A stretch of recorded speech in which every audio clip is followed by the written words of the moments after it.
ya wananchi wa Uganda, habari.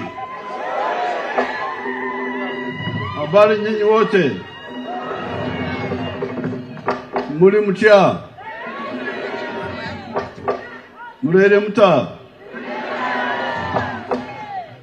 Iliyo mabel.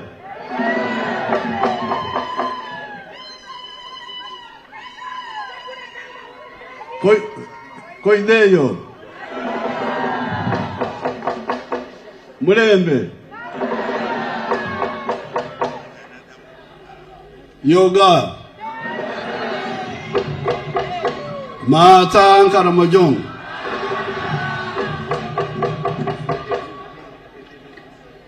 Kopango lango wachori.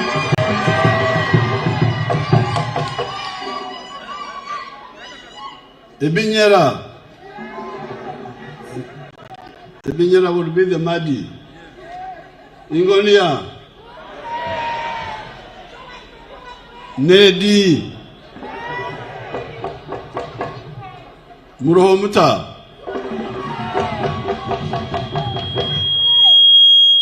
Lakini kwa nyinyi wote habari. I thank the NRM fraternity because when I've been going up country for PDM, everywhere in public meetings, there have been resolutions passed and petitions signed requesting me to offer myself to be chairman of the NRM again,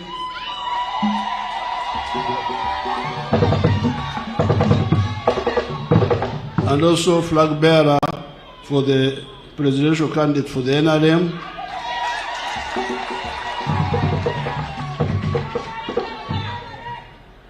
All the time I was telling them that we shall decide that at the right time.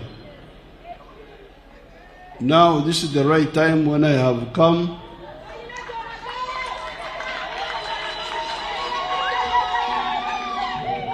accompanied by Mama and the other members of SEC to pick nominations for the two positions.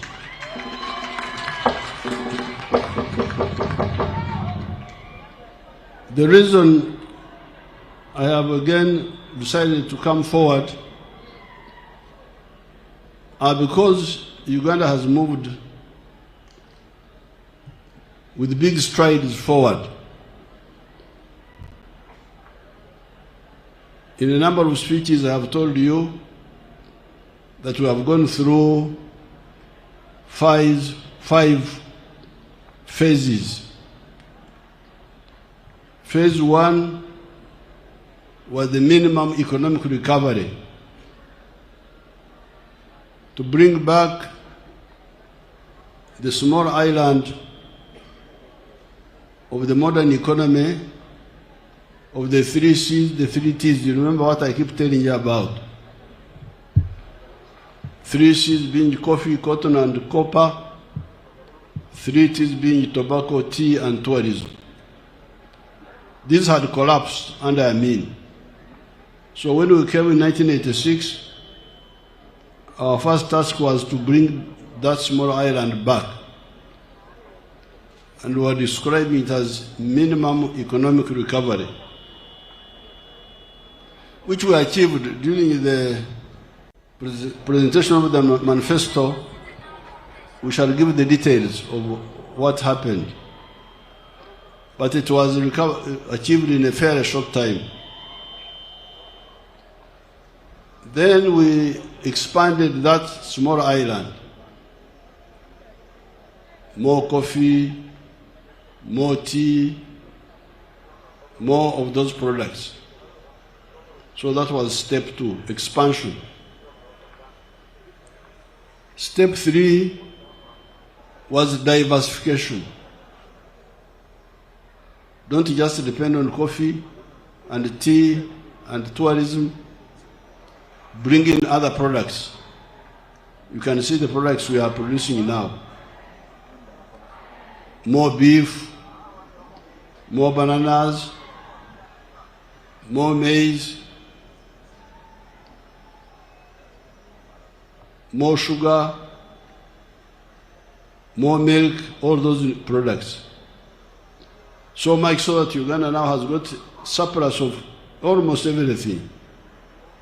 Surplus of sugar, surplus of maize, surplus of milk, surplus of bananas. We are lucky that we have the regional market, which is taking our products, otherwise we would be in a crisis. So that is step 3, phase 3, diversification. Phase 1, recovery. Phase 2, expansion. Phase 3, diversification. Now, phase 4 is value addition. Because all these products previously were mainly raw material. Very little value addition. But this time, we have emphasized value addition.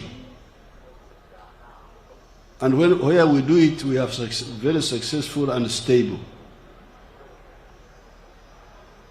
In the coming discussion, we shall be showing you that it's a mistake for any player to play around with this issue of value addition.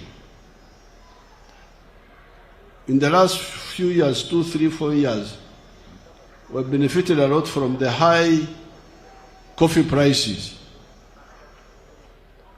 Now, some opportunists and liars who are not serious were saying all sorts about the coffee prices, where they were very high. The coffee prices were very high because of the problem Brazil and Vietnam had because of the weather. They had bad weather, their coffee failed, and we have really benefited for the last 3 or 4 years from very high coffee prices. Now some opportunists were saying all sorts of things about coffee prices. But now production in Brazil has recovered. Production in Vietnam, it seems, has recovered. I will study that more, but the prices are beginning to come down. Now, but what I want you to understand is that what will come down will be the price of the raw material, the coffee bean. You will not hear that the price of the final coffee product has come down. It will not come down. It will remain high. What will come down is the raw material. Why? Because the processors have got a lot of suppliers of the coffee. So you accept lower price. If you don't, I buy from another person. And that's why we were telling you. You remember we brought in Parliament, we were being attacked in Parliament. There was an Italian lady who is helping us to add value to coffee. They were being attacked in Parliament, abused.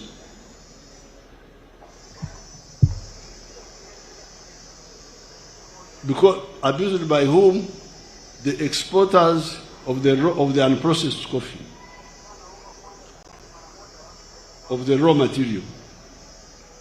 They didn't want value. They didn't understand or appreciate value addition. Fortunately, we moved in Tungamo. We've got a coffee factory there, which we are supporting. I hope it will be ready. I don't know when the Italian lady will also finish her factory in Namamve. That is the only way, because the final coffee producer, the producer of the powder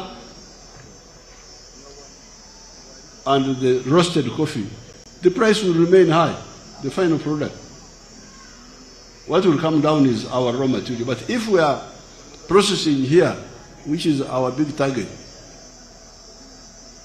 our processor can be able to share deliberately higher level of money with our farmers, even if the raw material in other parts of the country, of the world, changes. This is what we are telling you. Please, please, raw materials are not stable. They depend on supply and demand. If the supply is big, the price will collapse. But the final product rarely goes down.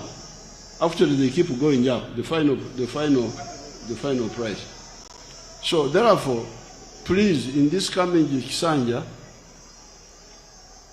for which you are supporting the NRM, make sure that we really move on value addition.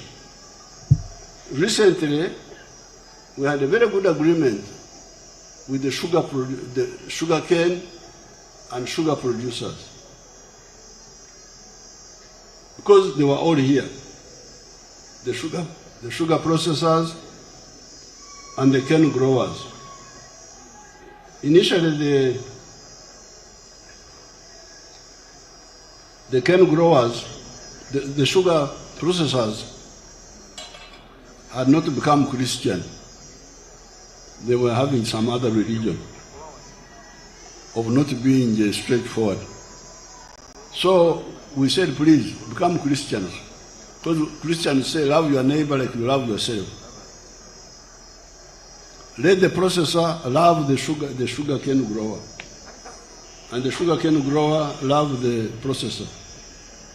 And when we were able to discuss fairly, it came out that you, the sugar processor, you get sugar from sugar cane.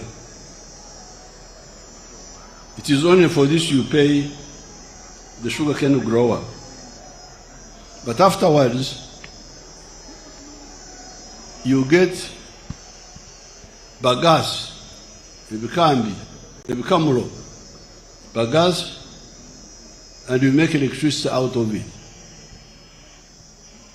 That one you don't include in the price to the cane grower. You get the other one, the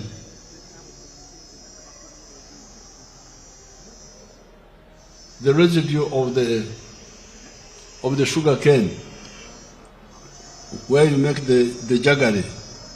That is money.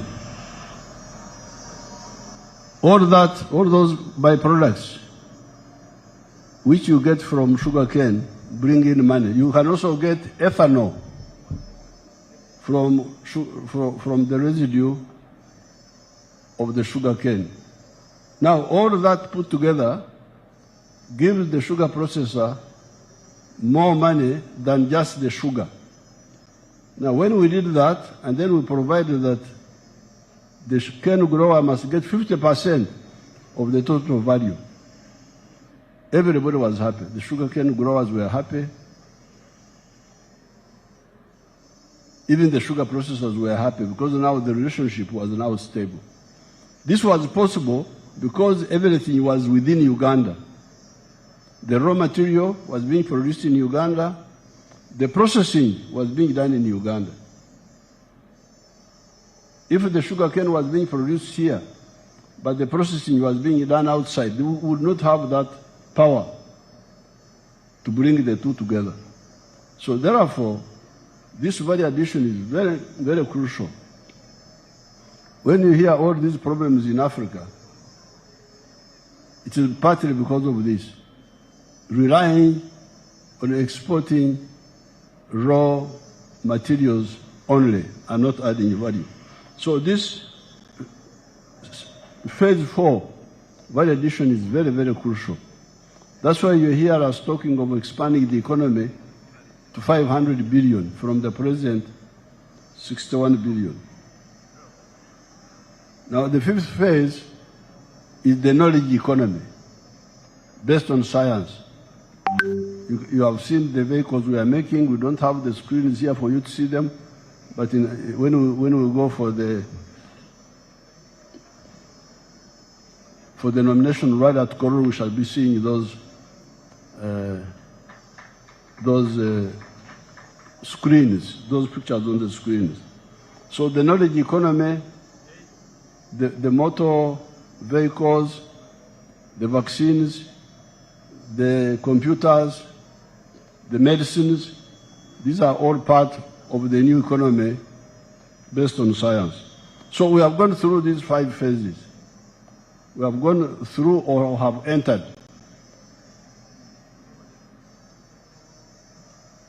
these phases. Now, therefore, when it comes to the end of this term, the question is, what do we do? That's why I say, please, there's something else I will not talk about today, but I will talk about it another time, which I don't want to talk about now, where I decided that I think I could still help the NRM and the country to go through these phases.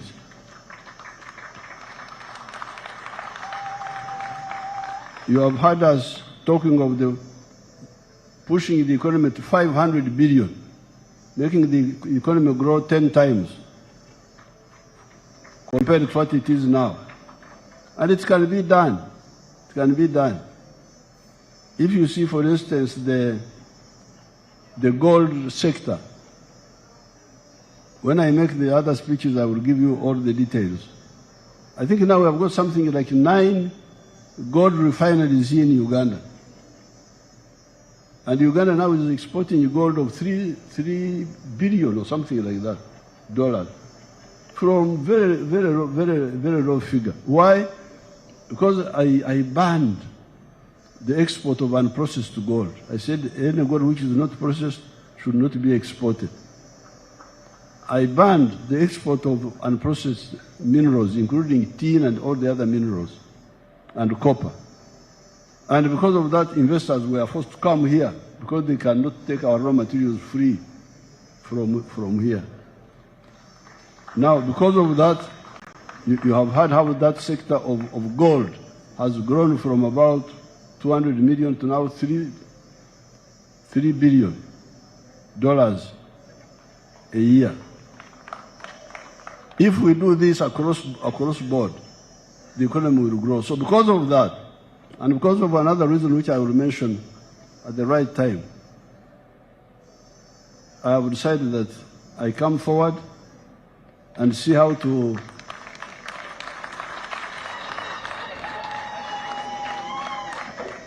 escort the Bazukuru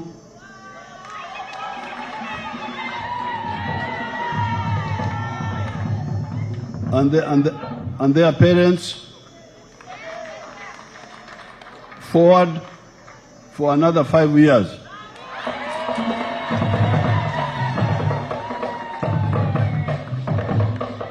And in this time, I want us really to wipe out corruption.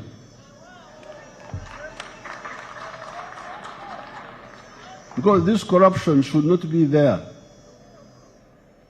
Because you are in charge.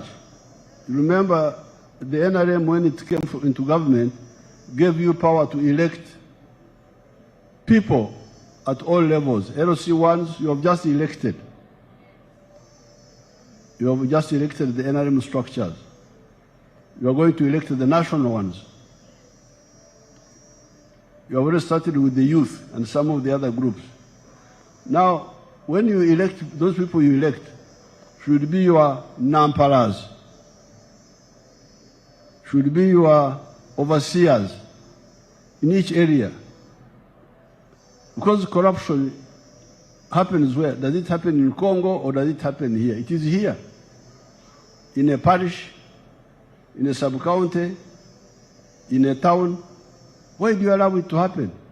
Why don't you check? Ensure that the local health center is working well. The drugs are not stolen. Ensuring that the PDM money, which is sent to the parish, is all delivered. This can be done because you have the power. You are the ones who elected the LOC1, LOC2, LOC3. You are the ones who elected them.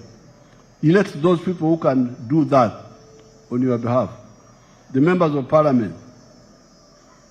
Don't accept money from anybody to elect him. Elect him because he can be, or she can be, a good nampara to ensure that your interests the interests of the area are well protected. Then you come to the government people. Even on my side, there's some issue. Because the RDC is appointed by me. Then you have the DISO, who is appointed by the intelligence. Then you have the GISO. Why don't all these fight corruption? What are they doing? Why does corruption persist when all these are there? So in the coming Sanja, let's really ensure that we get rid of corruption so that we get maximum value from the money we have in the country. Now, in order to stabilize our politics, avoid the politics of personality. Me, it's not you. Because you alone, you don't have much. You can't do much. I'm glad Dr. Gunda is here because on the evening of the 25th of January, 1971, when Idi Amin announced his coup d'etat, we met at 5, I think it was around 5. We met in Bugorovi, in Kanyomozi's house. Rugunda and a few others, Kategaya, and we decided to fight Idi Amin. On that very day, and in the coming days I will tell you why. Why did we do that? Some people think that we decided to fight Idi Amin because Idi Amin was killing people. No, we didn't even know that Idi Amin would kill people. We just said, Amin, no, don't waste our time. We've been on a journey. We were having enough problem with Obote because Obote was not fully with us, but he was also not, was just like that. This side, the other side, not reliable, but not totally opposed to our ideas. That's why we were kubembeleza Obote. We were trying to massage Obote so that we can see whether we move forward. But now Idi Amin, it was clear that he didn't understand what he was doing. So we said, Idi Amin, out. Please don't waste our time. That's why we decided to fight Idi Amin. So the NRM is a party based on issues, policies. We are with you because we agree with you. Not because of you as a person. No, it is on the issues of the policies. What are the policies? What are the principles? Do you believe in patriotism? Love Uganda? Or you believe in sectarianism? If you believe in sectarianism, you are not with us. For us, we are the ones we are with the people who love Uganda. How about Pan-Africanism? Do you love Africa? Or do you care more about your tribe and your religion? Again, I'm glad some of these people are here. Rugunda, maybe Otafiri, and others. In 1989, we got a request from the ANC to bring their fighters here. They had been based in Angola, but they were being told to go away. Following the fight between the Cubans sent by Fidel Castro and the South African whites, where the South African whites were defeated by the Cuban Expeditionary Force. Part of the compromise was that ANC leaves Angola and gets somewhere else to go. They had nowhere to go. Mwalimu Nyerere had left power in Tanzania, who was a reliable supporter. The ANC people were telling me that whenever they would ring African leaders to say, can we come there, they would switch off the phones. So I got the request. It was brought to me by the man who was a treasurer of the ANC, I've forgotten his name, but I remember his face. He's the one who came to see me. Then I put it to the cabinet, in the cabinet. Oh, that cabinet, I wish you could get the minutes. Big debate, because we were two groups, the Pan-Africanists and the others, some other group. Because remember that government was broad-based. We had everybody there. DP, UPC, they were all there. We were together there. I wish you could get the minutes of that cabinet and you see who was saying what. Some people were saying that if we bring the ANC here, the whites will attack us. Now what shall we do? Then we said if the whites attack us, we fight them. Then they were saying, in other words, some people were saying, why do you care about ANC? Yes, but ANC is part of Africa. This is part of our mission. That debate was so important. I will never forget it in my head, in that cabinet. I wish they can get the minutes and one day they publicize them. So, fortunately, I had the supporters there, Rugunda, Chivejinja, I remember Chivejinja, and some others.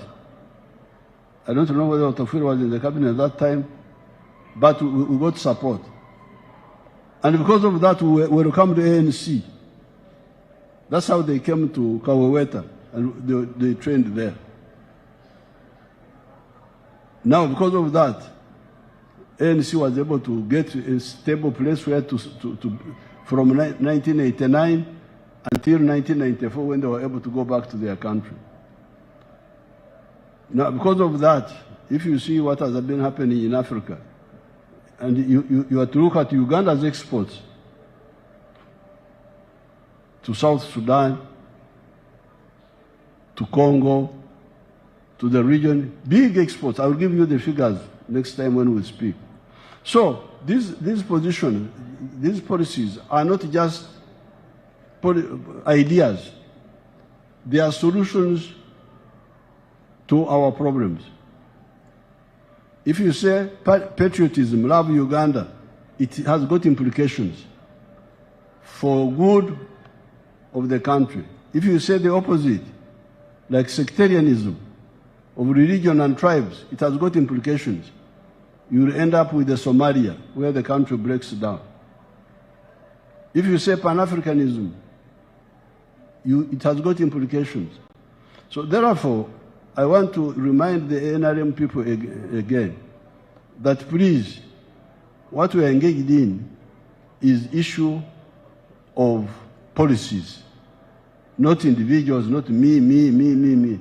Now, what reminded me about the Rugundas was that evening of the 25th of January 1971, we decided that I go to Tanzania, link up with Mwalimu, link up with Obote. I left on the 27th. I left with 4 other people to Tanzania. Because otherwise Amin would have killed us. He couldn't stay here. We were the same people, but at that time we could not confront Idi Amin. The only way was to get out and organize from the side. Now when we came in 1979, it is Amin who ran away. Why? Because this time we were organized. We were no longer individuals. We were a force. It is the force that enabled us to reassert ourselves in Uganda. But we as individuals, we couldn't do anything. So when you waste a lot of time, me, please, you are wasting our time. You as an individual, you are nothing. Even if you are very brilliant, even if you are what, there is nothing you can do as an individual. What you need to know and respect is the party. The party, the force, the army. It is what can help you to do whatever you want to do. So the people who waste a lot of time, me, they should really stop because they divert us. And at the moment you look at yourself as an agent of ideas,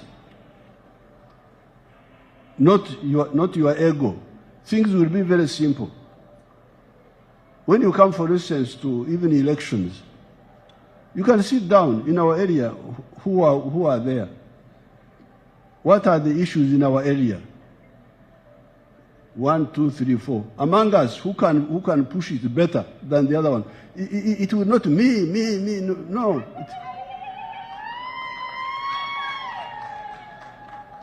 It will be who these are the problems for our area or for Uganda or for whatever. Now, who are we? Me, you, and him. So of the three of us, who can push this thing but rationally, without more emotion, without personal,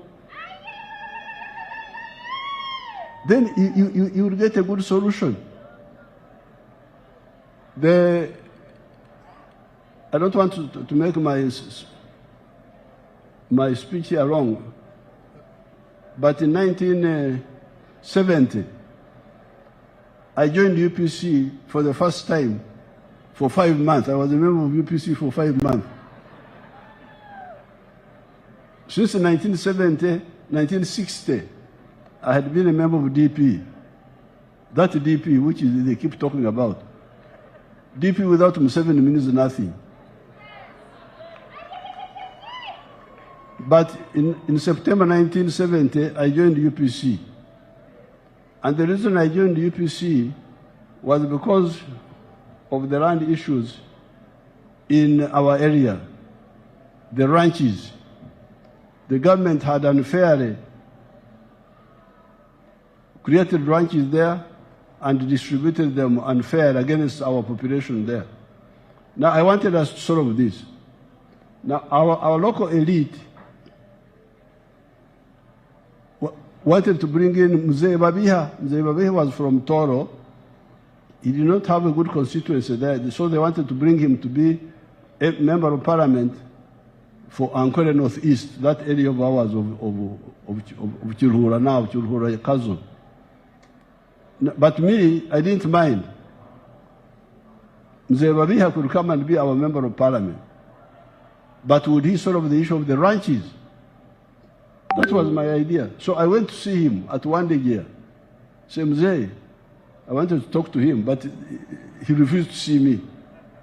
Babia refused. He had a white secretary. I went there, and they said the vice president will not see you. So that's how I went down and supported one of our candidates to defeat the one of Babia. Otherwise, if Mzee Babia had agreed to see me, I would have been his supporter.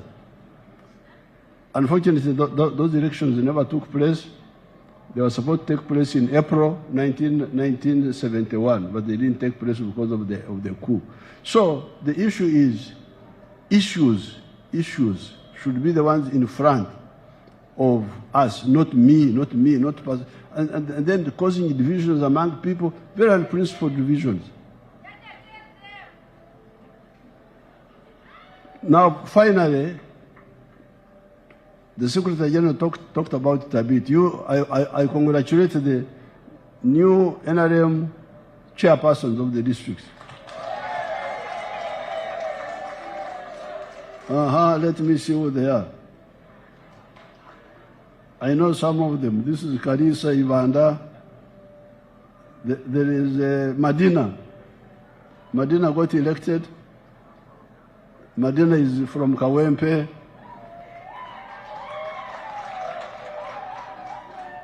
I can see Namuju Sise from Ruengo. All these are the new chairpersons. The new chairpersons. Now, the Ik man was elected. The Ik is from Karamoja. He's chairman of what? Of Kabong. Oh, Alakaranoi. So all these powerful people have been elected. Now that you have been elected, Mbabas, are you also elected? You are RDC.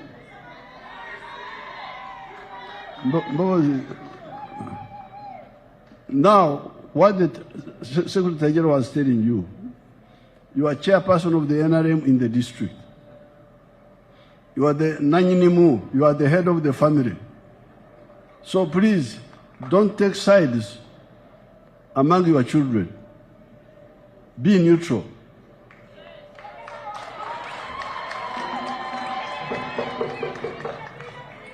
Don't have abana nechi. Don't have abana nechi. Don't have legitimate children and illegitimate children. All the children are your children. So be neutral, stay aloof. You are not the one electing.